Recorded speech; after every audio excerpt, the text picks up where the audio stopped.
Nós também vamos meditar na palavra de Deus. Nós temos nos voltado para o tema do lar, para o tema da família.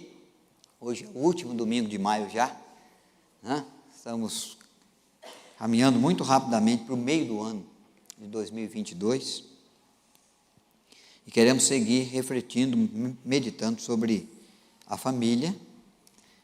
E é bem certo que você deve ter recebido já visitantes ilustres na sua casa, junto à sua família, pessoas amadas, pessoas queridas, que foram levar a alegria da companhia,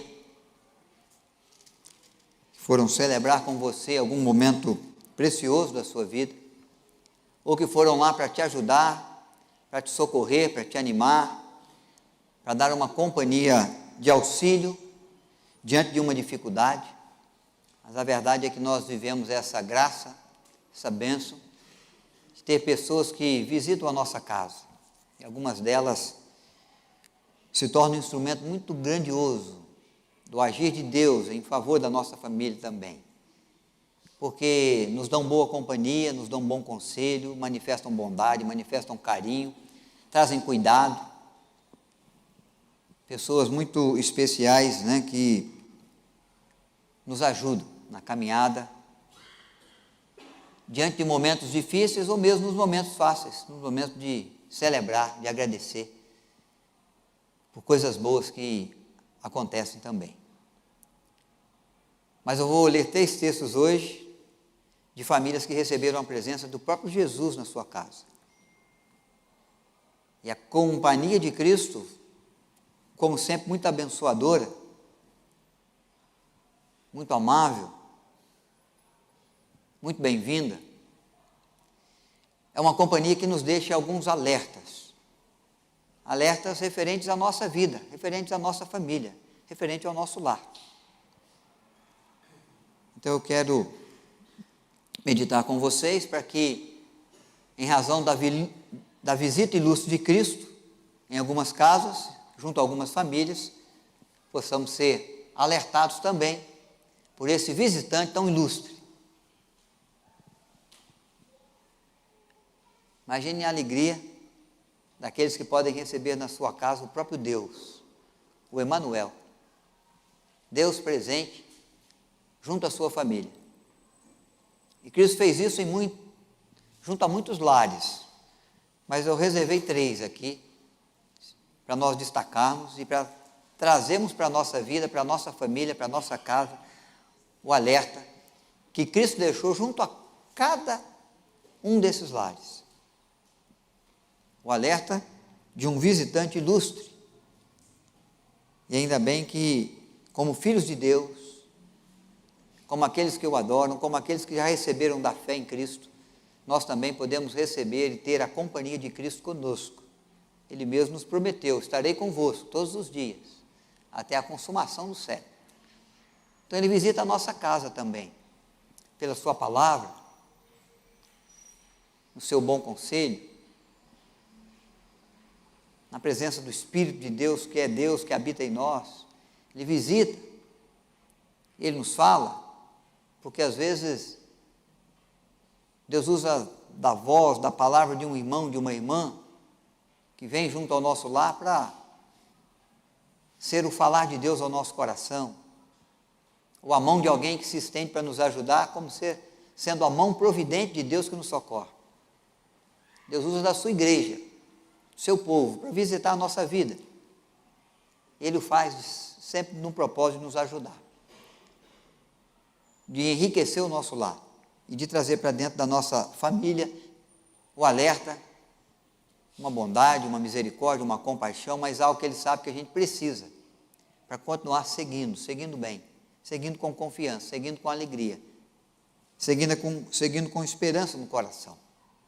Então o primeiro texto é esse, de Lucas 10, verso 38 a 48, é quando Jesus visita Marta, Maria, é claro que Lázaro também ali, irmãos, o irmão de Marta e Maria, para levar ao coração deles a primeira lição, o primeiro alerta que ele pode trazer ao nosso coração. Eu vou ler esse texto, que é Lucas 10, texto vai ser projetado, a Tiffany está ajudando ali. Lucas 10, 38. Nós vamos até o 42? 42, obrigado, Tiffany. Muito bem.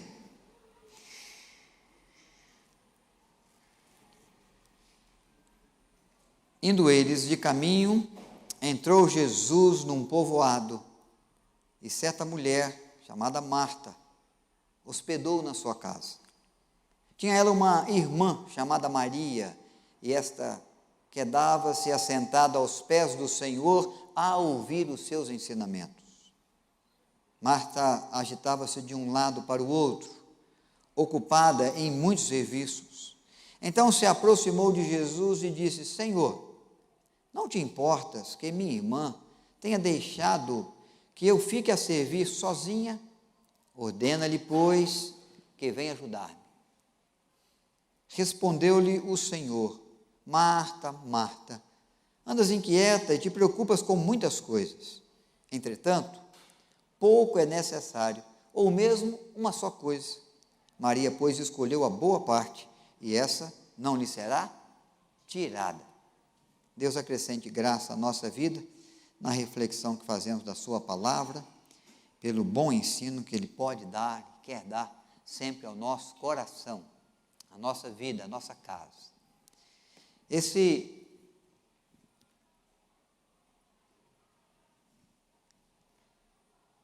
é o alerta que Ele nos deixa e que eu quero relembrar a vocês nessa visita que faz à casa de Marta, Maria e Lázaro.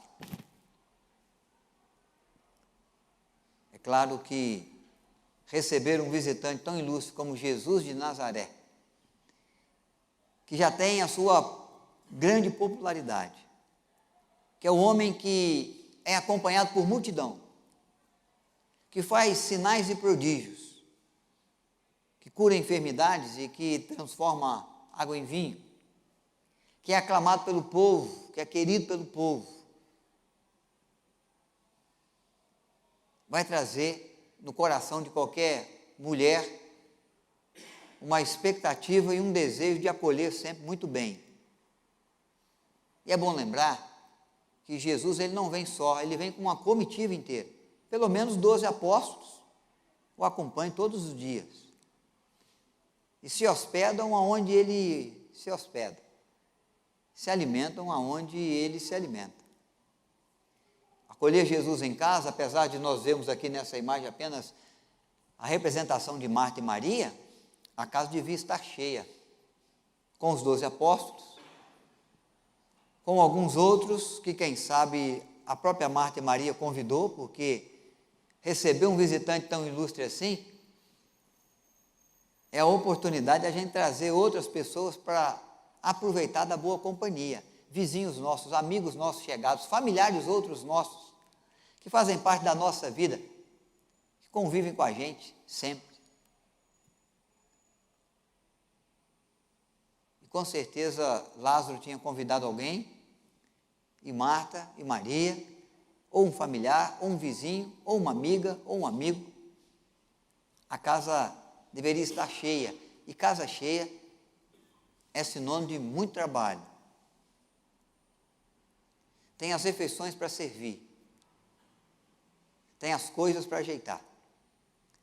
Marta então se envolveu nessas tarefas comuns, a tarefa doméstica, a tarefa da casa quando acolhe alguém. O cuidado com o cafezinho, o cuidado com a limpeza da mesa, o cuidado com os preparativos do jantar ou do almoço. Isso tudo dá muito trabalho. Isso exige muito serviço, muita dedicação, muito corre-corre. E Marta era acostumada com a ajuda, com o auxílio, com o socorro, com o trabalho de Maria, sua irmã. Quando há duas mulheres em casa, é claro que uma conta sempre com a outra para ajudar. Quando há o casal em casa, o marido sempre conta com a esposa com o marido para ajudar na acolhida daqueles que vão chegando. Há sempre uma tarefinha para um, para outro. Não sobra só para os pais, para os cônjuges, sobra também para os filhos, né? Tem que buscar um pão, tem uma coisinha ou outra que faltou. E aí os filhos também entram nas tarefas domésticas, no cuidado da acolhida, todo mundo se envolve. Mas Maria não se envolveu, Maria parou. Diz o texto que ela recebe Jesus e ela vai se quedar aos pés de Cristo. E ela vai aproveitar aquela oportunidade para aprender dos seus ensinamentos. Quanto tempo Jesus haveria de passar ali, de ficar por ali? Muito pouco tempo. Há muitas vilas, há muitas aldeias que ele visitava, há muitos lugares que ele ia, há muitas ações que Cristo estava realizando para fazer prosperar e propagar o reino de Deus. Ele não tinha parada, ele não tinha morada. Ele tinha por morada Cafarnaum e pouco ele ficava na sua própria casa. Saía e percorria, diz o texto bíblico, cidade em cidade, vila a vila, aldeia a aldeia.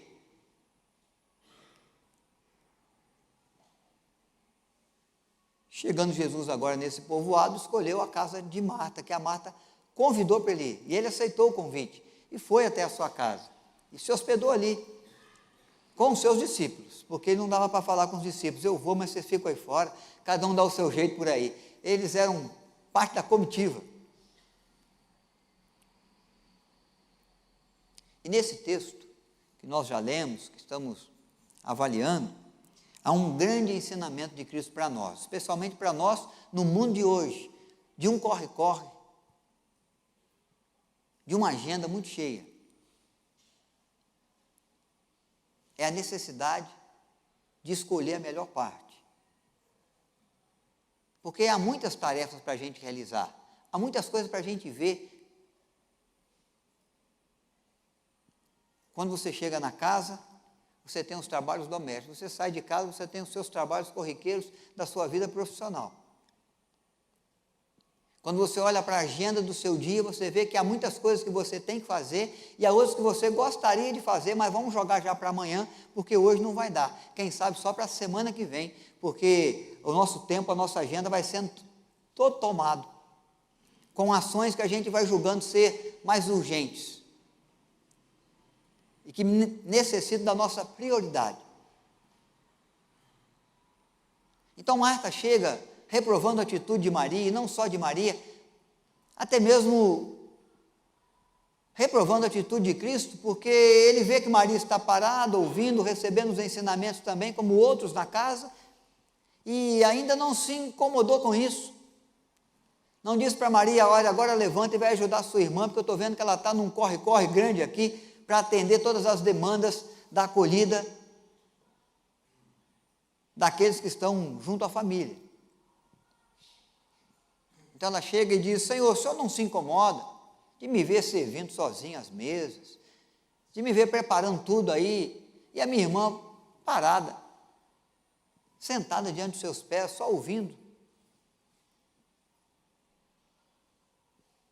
Então a reprovação de Marta não é só de Maria, mas é até do incômodo que ela percebe na pessoa de Cristo, de não dizer a Maria, vai ajudar um pouco para diminuir o esforço, para diminuir o trabalho, para diminuir aí o serviço da Marta.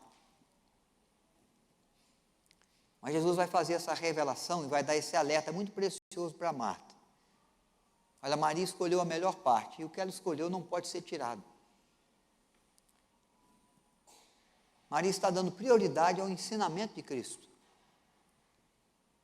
Está querendo aproveitar o tempo da companhia do Senhor, na sua casa, na sua vida. Quer usufruir o quanto mais, quer aprender o quanto mais, quer receber um pouco, o quanto ela puder, das bênçãos que Cristo possa deixar na sua vida, na sua família, naquele tempo que passa ali, como um visitante ilustre na sua casa. Isso deixa um alerta muito precioso para nós, por causa dessa agenda cheia que a gente tem. Nós não podemos viver os nossos dias, conduzir as nossas tarefas, seja as domésticas ou daquelas que envolvemos na nossa vida profissional, sem dar, em algum tempo do dia, prioridade para Cristo, para as coisas de Cristo, para os ensinamentos de Deus. Porque se nós fizermos isso, nós perdemos a melhor parte do dia. Nós não valorizamos o que de fato tem valor. Nós não buscamos o que precisava ser buscado. O guiar de Deus, a instrução de Deus, o abençoar de Deus para a nossa vida, para a nossa família, naquele dia.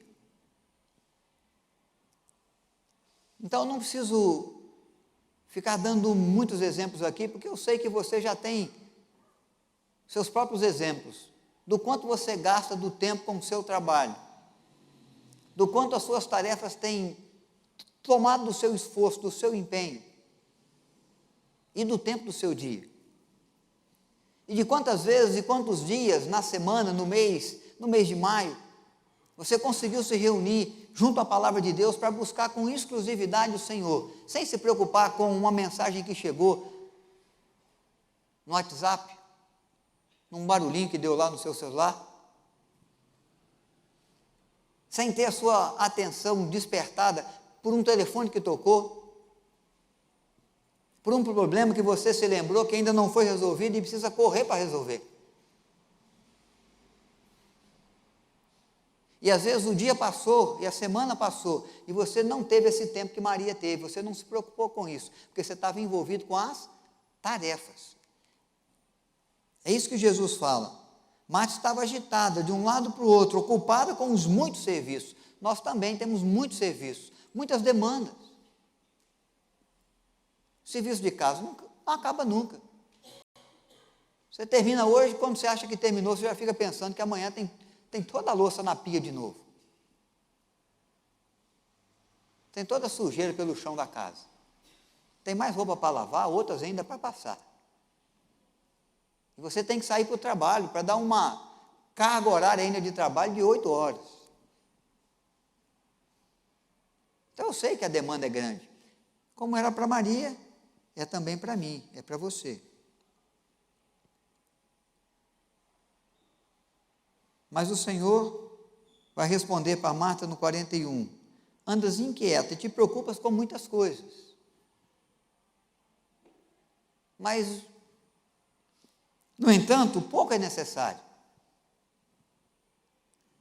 Depois ele dá uma ênfase maior e fala assim, não, uma coisa só é necessária, a que Maria está fazendo. Essa é de fato importante. Essa de fato a gente não pode deixar para depois. Porque daqui a pouco eu vou embora, aí você pode cuidar de outros afazeres da casa.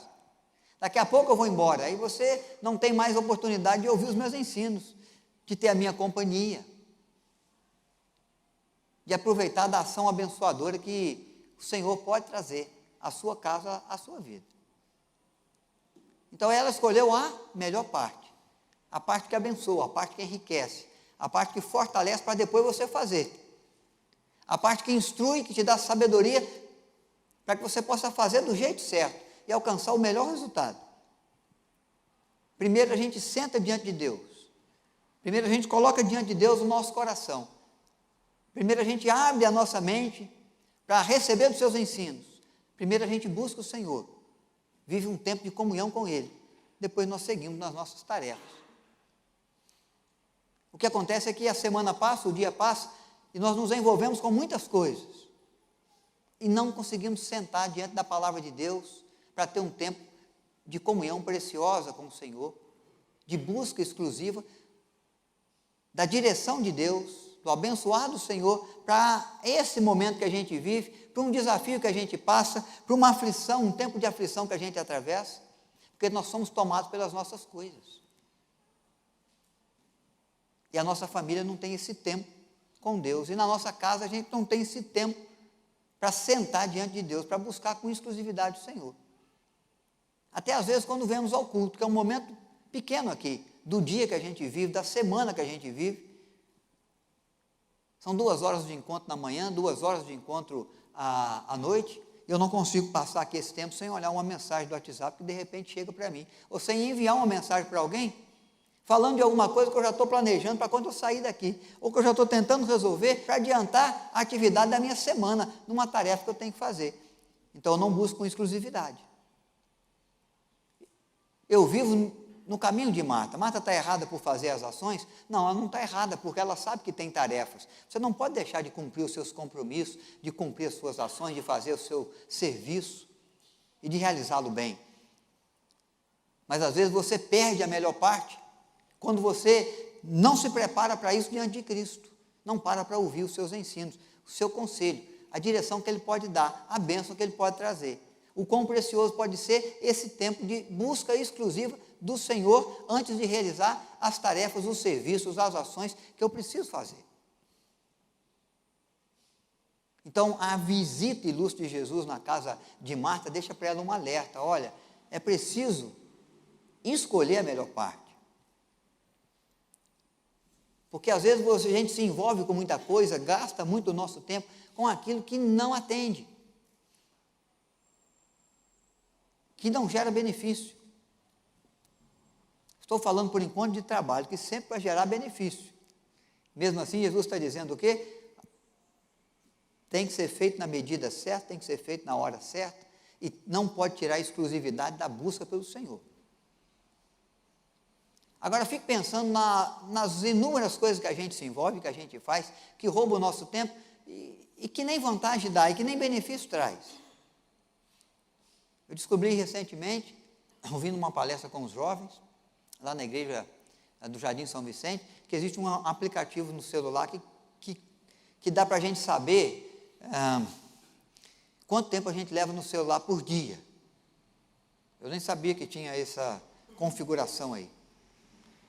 E é mesmo interessante, se você parar para olhar toda noite, o tempo que você ficou no celular, o tempo que você gastou enviando mensagens ou falando com alguém, você vai se surpreender.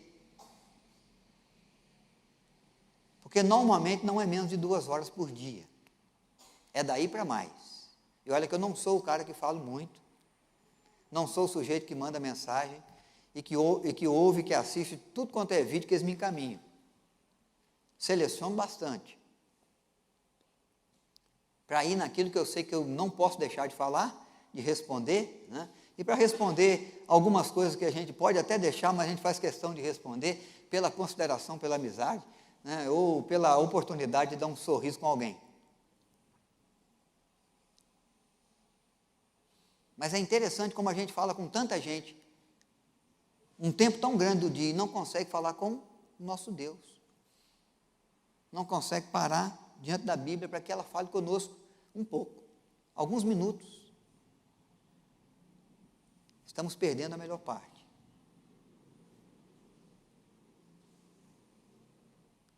Fora os muitos filmes, né, e séries inteiras da TV e da internet, do YouTube e outros Globoplay mais da vida que a gente tem com acesso fácil em casa, que às vezes toma o nosso tempo e a gente nem vê.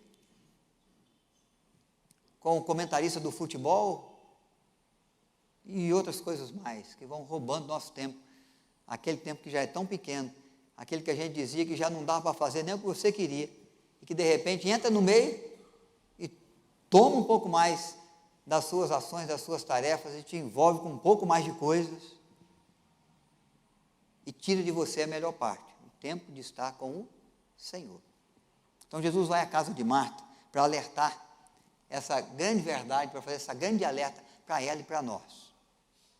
É preciso escolher a melhor parte, é preciso priorizar. Se o tempo é tão pouco, vamos tentar identificar aquilo que de fato vale a pena, aquilo que de fato abençoa, aquilo que de fato fala ao coração, aquilo que de fato nos prepara para sermos um pai melhor, um cidadão melhor, um vizinho melhor, um cristão melhor, para a gente enfrentar as lutas, as dificuldades dentro do querer de Deus, da vontade de Deus, da instrução que Ele tem. É preciso que a gente pare diante de Deus, diante de Cristo, diante da palavra, para receber o ensino que Ele tem para nós.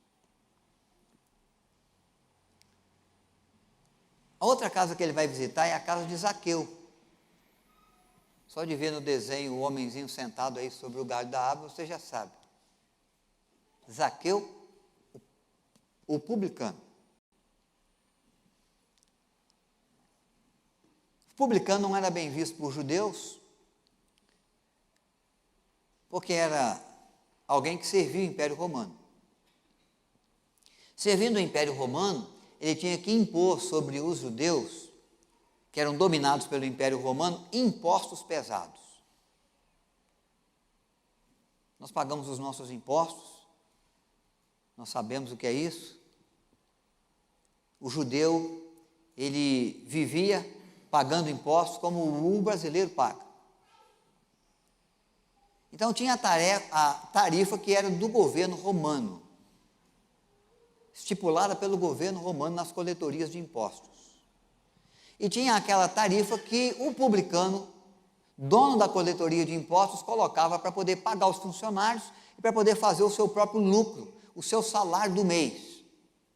E publicanos, normalmente, o que faziam? Botavam uma tarifa também bem alta, bem gorda, bem pesada, sobre o jugo dos judeus, do povo. Então, eles não eram bem vistos. Primeiro, porque cobravam impostos abusivos. E principalmente porque serviam aqueles que dominavam. Serviam romanos. Não eram bem vistos.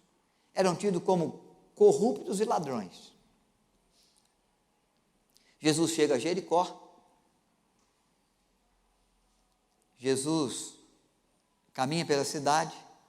Zaqueu, o publicano, quer ver Jesus, ele é de pequena estatura, uma multidão o cerca, então ele procura ver o caminho que Cristo está se conduzindo, vai lá, sobe no sicômoro, na árvore, e fica esperando Jesus passar, porque ele quer contemplar o seu rosto, só isso. E aí ele é surpreendido por Cristo. Quando Cristo chega embaixo da árvore, ele olha para Zaqueu, ele chama Zaqueu pelo nome, ele diz: me convém ir na sua casa, eu vou te fazer uma visita, e é agora, não dá tempo de avisar a esposa, viu? Não dá tempo de preparar nada, de mandar comprar nada, eu estou indo para lá. E é o texto de Lucas 9, 1 a 10. Eu não vou ler esse texto, você pode ir lendo aí a tela devagar, porque esse texto vai narrar essa história. Então, eles vão recebê-lo lá na sua casa.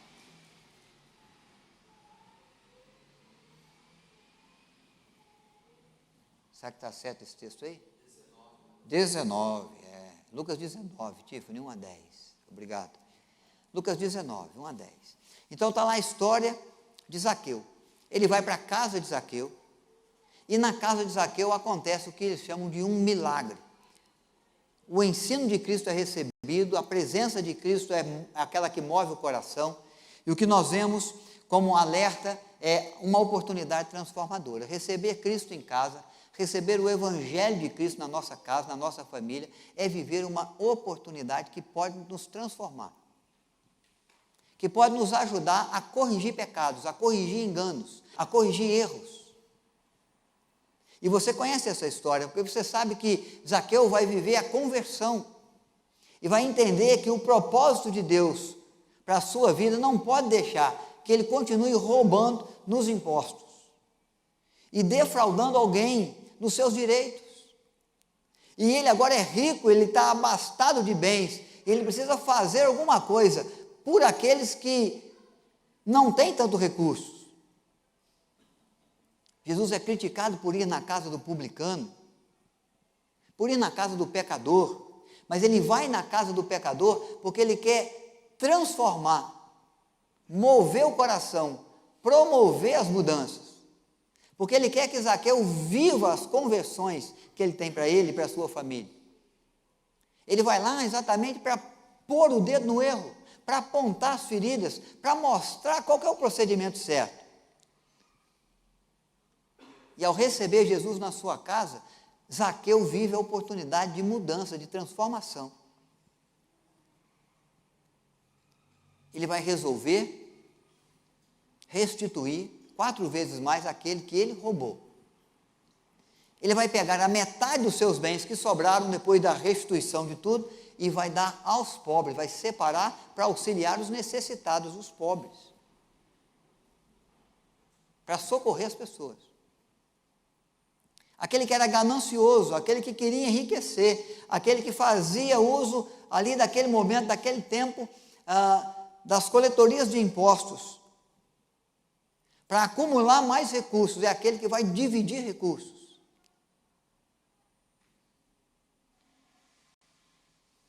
Fico imaginando a surpresa daqueles que entravam depois por Jericó, que passavam na coletoria de impostos e encontravam o imposto mais barato. É como a gente sair de carro aí e de repente encontrar o pedágio mais barato nas rodovias. E pelo jeito esse imposto devia estar pelo menos a metade do preço, porque ele entendia que estava roubando 4 vezes mais. 4 vezes mais. Então esse imposto aí deve ter caído bastante, pelo menos 50%, né? Quem pagava 1 denário, pagava agora 50 centavos, né, de denário. Se fosse 2 denários, 1. A surpresa do povo. Por quê? Porque uma visita ilustre. O Senhor que é correto, que é o Deus da justiça, que é o Deus da retidão, que é o Deus da integridade, é aquele que sabe que tem que dar a César o que é de César, a Deus o que é de Deus, mas nunca pode defraudar alguém, roubar alguém. Nunca pode ser ganancioso. Então ele trata com o pecado. Para que a família melhore, para que o procedimento melhore. E no melhorar do procedimento da casa, melhorou o procedimento da família na cidade. Esse homem batendo na porta dos outros lá na cidade, todo mundo pagava impostos lá. Para devolver 4 vezes mais aquele de quem ele entende que roubou. Batendo na porta dos pobres para dizer, olha, eu estou dividindo a metade dos meus bens com vocês. E eu trouxe aqui algumas coisas para te ajudar. Para você ter pão sobre a mesa, para você ter roupa para vestir, para você ter como se agasalhar, para você fazer uma reformazinha na sua casa, trocar esse telhado que está cheio de goteira aí. A visita de Cristo mudou não só a vida da família, mas a participação da família na sociedade, na cidade. Abençoou a história de Zaqueu, mas fez com que Zaqueu se tornasse um abençoador onde Deus o levava. Porque tratou com os seus pecados. Nós temos que ser sinceros, que às vezes a nossa família caminha mal por causa dos pecados que a gente pratica, dos erros que a gente comete. Por causa das transformações que a gente tinha que viver, mas não vive. Das mudanças que a gente precisava produzir, porque nós já vimos nas Escrituras, já vimos no ensino de Cristo, já recebemos da boa companhia do Senhor, mas ainda não fizemos nada, não vivemos as conversões. Às vezes nós já até choramos como sinal do nosso arrependimento, às vezes até já oramos dizendo para Deus, olha, eu cometi esse erro, esse pecado, mas nada do nosso coração mudou. Não é o arrependimento que vem de Deus, que gera a mudança, que gera a transformação, que cria a oportunidade da gente ser diferente, fazer diferente. Você continua fazendo do mesmo jeito. Aquela visita ilustre fez com que Zaqueu vivesse diferente, fizesse diferente. É você identificar uma atitude ruim que você tem, que prejudica a família, que prejudica o próximo, que prejudica a cidade, e diante de Deus, mover o seu coração, a sua vida para mudar, para ter essa atitude transformada. É a conversão genuína, é a mudança genuína, é o arrependimento sincero. Porque o arrependimento sincero não é aquele de palavra, não é aquele que corre lágrimas nos olhos, é aquele que muda o coração. E quando muda o coração e quando transforma o coração, transforma a atitude. Porque a boca fala que o coração está cheio. E se o coração está cheio é de amargura, é de ira, é de mentira,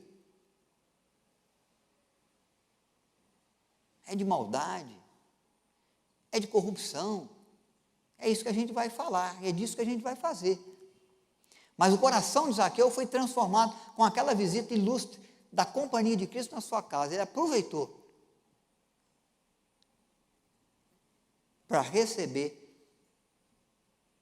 e para viver a oportunidade da mudança. Algumas coisas não mudam na nossa casa porque a gente não quer se transformar. A gente não quer se corrigir. A gente sempre gostaria que o outro se corrigisse. A gente não quer mudar, a gente não quer se esforçar para fazer diferente, para fazer melhor.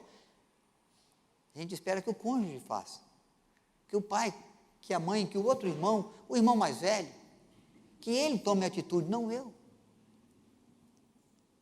Zaqueu percebeu que as coisas iam acontecer a partir da atitude dele, da mudança dele. Uma grande mudança acontece aqui para ele, acontece para a cidade, com certeza, por causa dessa oportunidade que o visitante ilustre Jesus levou quando foi à sua casa. Porque ele diz para Zaqueu de forma muito clara: me convém ir lá. Por que será? Será que é porque ele estava com fome? Ou com sede, ou cansado, precisava esticar um pouquinho lá, deitar um pouquinho numa cama mais macia? Não, porque ele sabia quem era Zaqueu. Porque ele sabia das mudanças, das transformações que Zaqueu precisava viver. Alguém tinha que ir lá falar para ele. Alguém tinha que ir lá para mover o coração dele. Porque isso ia torná-lo uma pessoa melhor, ia tornar a casa dele uma casa melhor, mais produtiva, mais enriquecida, mas mais abençoadora também, para as casas da vizinhança, para as famílias da cidade. Não é assim que Deus fez na vida de Abraão? Ó, eu vou te abençoar, vou abençoar a sua casa, mas da sua casa, da sua família serão benditas outras famílias da terra. Quantas vidas foram abençoadas na transformação que Zaqueu viveu na visita ilustre de Cristo? Então, quando você recebe Jesus na sua casa, porque você vai dar um tempo para buscá-lo com exclusividade, você vai ver que mudanças vão acontecer, coisas vão se transformar, sentimentos, atitudes, para tornar a sua vida familiar melhor, para tornar a sua família uma família mais abençoadora, para tirar aquilo que está ruim e colocar algo que é bom, para tornar aquilo que está bom em algo ainda melhor, para gerar as correções, as mudanças, as conversões que a gente precisa, para não ficar vivendo os mesmos problemas, para não ficar perdendo as mesmas batalhas, para não ficar chorando pelas mesmas coisas, pelas mesmas circunstâncias. É preciso mudar. E é isso que Jesus vai lá dizer para Zaqueu: você precisa mudar. Pela forma como Zaqueu responde nesse texto, que você já deve ter lido por aí, parece que ele está mais triste ou mais feliz? Ele se apresenta com alguém assim que está frustrado por dar os bens, ou está fazendo isso com alegria? Está fazendo com alegria. Está muito mais feliz, está muito mais contente, está muito mais satisfeito com a vida. Está ganhando menos. Está doando a metade dos bens. E está feliz da vida. Porque agora ele sabe que está no caminho certo. Está fazendo o que ele tinha que fazer. Está fazendo do jeito que o nome de Deus é glorificado. Está fazendo da forma que a família dele está mais contente, mais sorridente, mais abençoada. E outras famílias estão sendo também atingidas por essa sua atitude transformada. Então, quando Cristo vem na casa de Zaqueu, ele vem para dizer o quê? É preciso viver uma oportunidade de transformação. É o alerta que ele dá: você precisa mudar. Se Cristo fosse na sua casa, o que ele seria, que ele diria para você do que você precisa mudar? Porque eu preciso também. Todo mundo precisa. Mesmo que você seja um bom filho, uma boa mãe, um bom pai, um bom cônjuge, mesmo que você esteja fazendo muita coisa certa, tem sempre uma coisinha que dá para melhorar. Tem sempre uma coisinha errada que a gente faz que a gente pode consertar, pode fazer direito. E ele vai na casa de Zaqueu para dizer isso.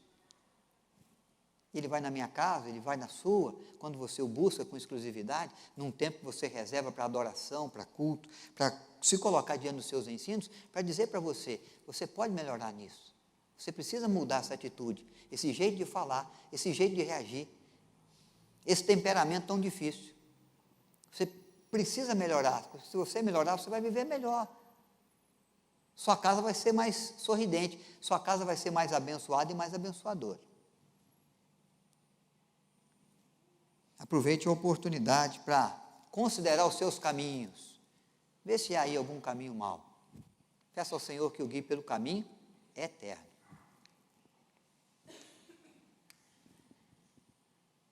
Agora, vamos lá. Sabendo diante de quem está. Essa visita que Jesus faz à casa do fariseu. Lucas 7. Essa eu quero ler com vocês. É um texto longo, mas eu gostaria de ler. Nós não podemos esquecer que o fariseu é o cara que dava bom exemplo para a sociedade nas questões religiosas, nas questões de comportamento diante de Deus, junto às leis de Moisés. É o cara que orava em praça pública, é o sujeito que dava esmola, é aquele que ia ao templo, glorificava a Deus, orava ao Senhor ao lado de um publicano e dizia: ainda bem, Senhor, que eu não sou como esse aí, pecador.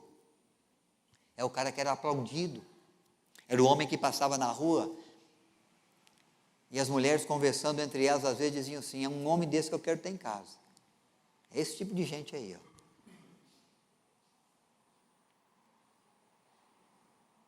Se apresentava diante da sociedade como um homem íntegro, correto, cumpridor dos seus deveres e dos seus valores e princípios e ações e ritos religiosos.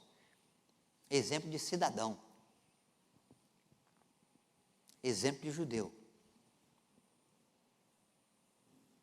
Não podemos nos esquecer que para esse tipo de gente, Deus olhava e dizia: são hipócritas, são raça de víboras, são sepulcros caiados, são branquinhos por fora, são de boas aparências, mas são mal cheirosos dentro.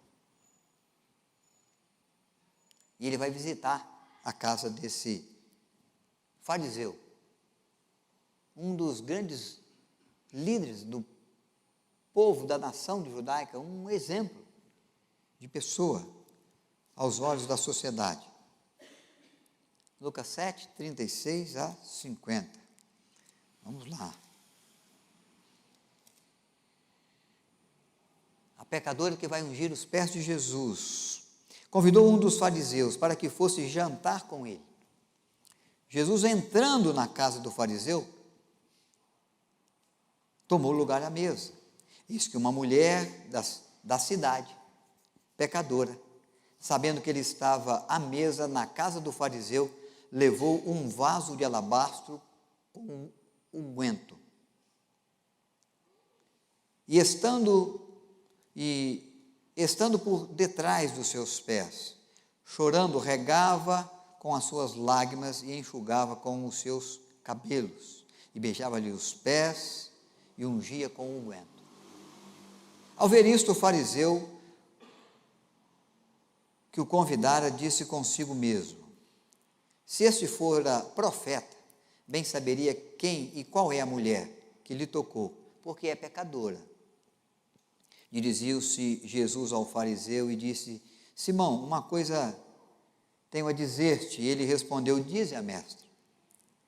Certo credor tinha 2 devedores. Um lhe devia 500 denários e outro 50. Não tendo nenhum dos 2 como pagar, perdoou-lhes a ambos. Qual deles, portanto, o amará mais? Respondeu-lhe Simão: suponho que aquele a quem mais perdoou. Replicou-lhe Jesus: julgastes bem. E voltando-se para a mulher, disse a Simão: vês essa mulher? Entrei na tua casa e não me deste água para os pés, ela, porém, regou os meus pés com as suas lágrimas e os enxugou com os seus cabelos. Não me destes ósculo santo, ela, no entanto, desde que entrei, não cessa de beijar os meus pés. Não me ungiste a cabeça com óleo, mas esta, com bálsamo, ungiu os meus pés. Por isso te digo, perdoados lhe estão os seus muitos pecados, porque ela muito amou, mas aquele a quem pouco se perdoa, pouco ama. Então disse a mulher: perdoado são os teus pecados. Os que estavam com ele à mesa começaram a dizer entre si: quem é esse que até perdoa pecados? Mas Jesus disse à mulher: a tua fé te salvou, vai-te em paz. Há um recado precioso, um alerta precioso. É preciso saber diante de quem a gente está. O que Jesus está dizendo ao fariseu é que eu vim à sua casa, seu convite. Eu tenho os meus discípulos e você não me recebeu nem mesmo como cidadão igual. Porque se me recebesse como igual, você teria pedido a alguém, chamado um dos seus servos para lavar os meus pés e enxugá-los antes da refeição. e teria me recebido com um beijo no rosto, o ósculo santo, que é o sinal de respeito daqueles que se consideram iguais. Você me tratou como menor, embora eu fosse seu convidado, e convidado ilustre, mas você me tratou como se trata os servos.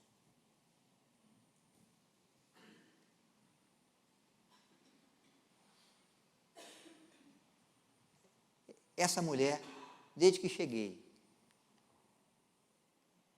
tem me tratado como aquele a quem ela reconhece que é Senhor. Ela lava os meus pés com as suas lágrimas, ela enxuga com os seus cabelos. Ela derrama de um unguento precioso, caro, para que eu me sinta honrado. E nem óleo sobre a cabeça, um azeite comum, você fez questão de preparar para mim.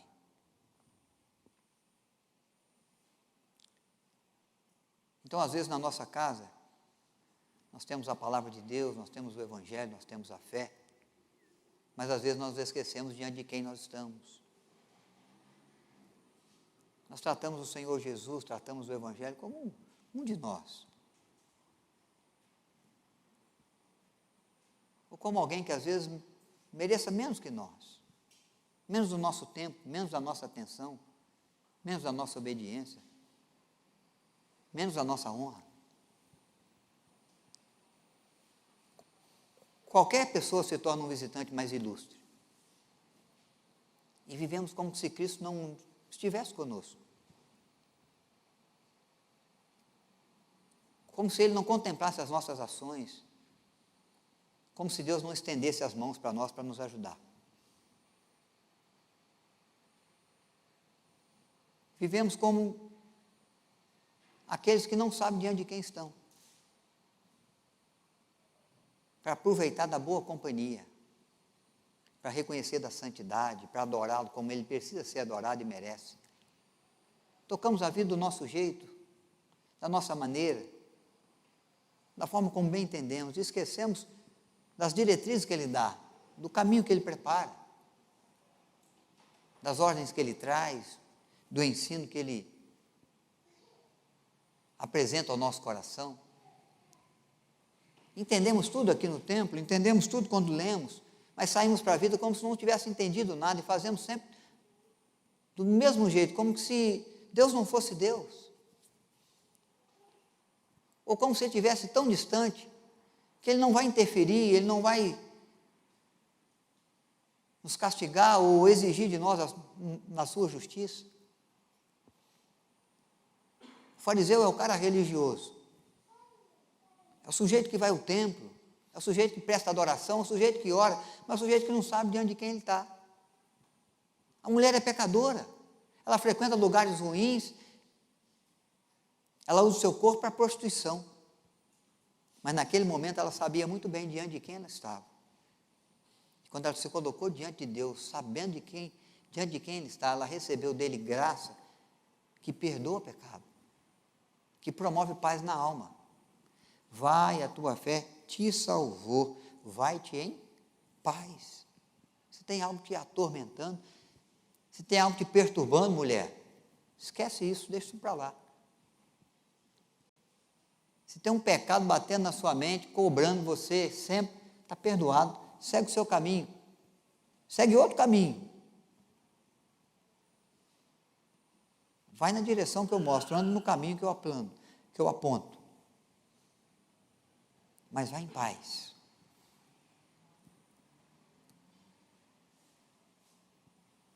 A grande amor de Deus para nós,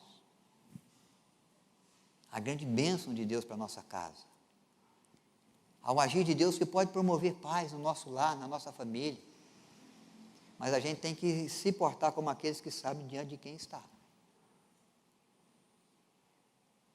Reconhecendo a grandeza de Deus, o poder de Deus, a santidade de Deus, a soberania de Deus, o senhorio de Deus. Ele não é aquele que está sempre num balcão esperando só os nossos pedidos para atender as nossas preces da forma, na hora e do jeito que a gente quer. Não, Ele está ali para abençoar a nossa vida, dentro da ação soberana dEle, e muitas vezes nos coloca por caminhos que a gente não gostaria, Mas Ele é Deus. E a gente se submete à sua vontade. E segue o caminho que Ele preparou. Porque sabe e confia de que o que Deus tem para nós é sempre o melhor. A vontade dEle é a vontade boa, é a vontade perfeita. É a vontade que nos corrige. É a vontade que nos aperfeiçoa. Correção e aperfeiçoamento dói muito, porque gera mudança, gera transformação. E quando a gente muda um pouquinho, já dói. Se a gente tiver que mudar muito, aí dói muito.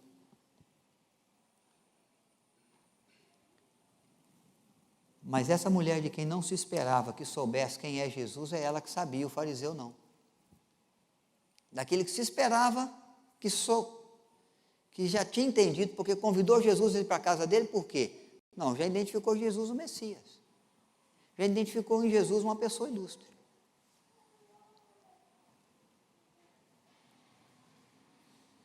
E esse sentimento, esse entendimento não tinha nele. Mas teve na mulher pecadora. Que se colocou aos seus pés, que chorou aos seus pés, que prestou-lhe honra e serviço, e que saiu dali abençoada em paz, com pecados perdoados, por aquele que pode perdoar. Só Deus pode perdoar pecados. Então a visita de Cristo à casa do fariseu não foi para abençoar a família do fariseu, foi para abençoar a vida e a família da mulher pecadora. Porque ele não soube diante de quem ele estava, mas ela se portou como aqueles que sabem.